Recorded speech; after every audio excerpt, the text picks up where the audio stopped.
নাম হইল হামজা, উচ্চারণ হইল মিলছিনি। জিম, বলেন জিম, জবর, জা, জিম জবর, হরফের নাম জিম। জবর দেওয়ার পরে আর জিম না, জা। কথা বোঝা যাচ্ছে? তো হরফের নামের সাথে জবরের উচ্চারণের সাথে মিল আছে না? হরফের নাম একটা, জবরের উচ্চারণ আরেকটা, জেরের উচ্চারণ আরেকটা, পেশের উচ্চারণ আরেকটা।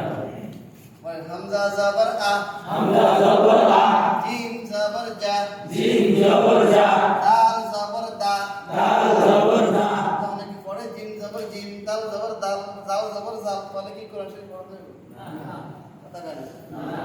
দাল জবর দা, জাল জবর দা,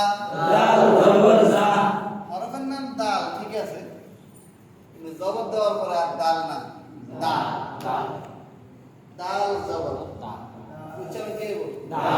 দা। বল উচ্চারণটা বলেন, দা। জাল জবর জা, জাল জবর জা। বলেন সিন জবর সা, সা, হরফের নাম সিন, জবর দেওয়ার পরেও সিন না, সা, জবর দেওয়ার পরে হয়ে যাবে কি সা। এতদিন এটার নাম আসছিল সিন, এখনো হরফের নাম সিন হই, কিন্তু হরকতের উচ্চারণ হলো সা। আচ্ছা বলেন সিনের মধ্যে যে হরকতটা আছে, হরকতটার নাম কি? জোরে বলেন, মাশাআল্লাহ, বুঝতে পারছেন। তাহলে জবর একটা হরকত, জেরও একটা হরকত, ওইদিকে বলছিলাম না আমরা সবাই কি মানুষ, কথা কেন সবাই কি মানুষ, কিন্তু প্রত্যেকের নাম আলাদা আলাদা, চেহারা আলাদা আলাদা, গলার আওয়াজ আলাদা আলাদা, সবগুলো আলাদা না, কিন্তু সবাই একসাথে সবাইকে কি বলা হয়? মানুষ। সিন জবর সা, জবর একটা হরকত, তাহলে সিনের মধ্যে যদি জবর হরকত, জবর নামের হরকত আসে তাহলে হবে সা, সিন জবর সা, শিন জবর সা। বলেন সাদ জবর স,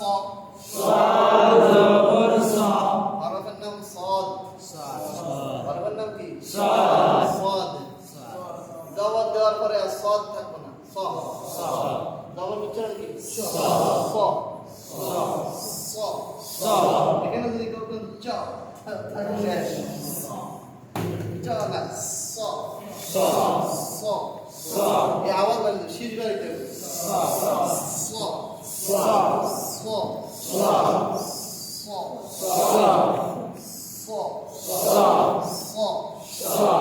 ضاد زبر ق،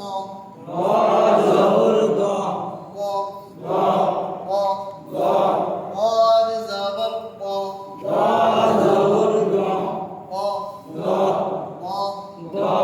عين زبر عين، عين زبر كيف؟ عين زبر أنا যদি কেন তাহলে হইল এটা, আনা হইল এটা, এই দুটো হইল আর হইল আইন জবর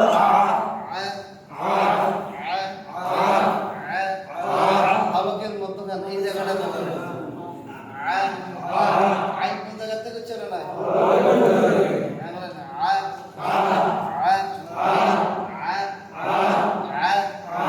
এখন কষ্ট বিদায় মানুষ ওইটার জায়গা কেটে চালায় না, কথা যাচ্ছে জাপানের জায়গা তো সাইনা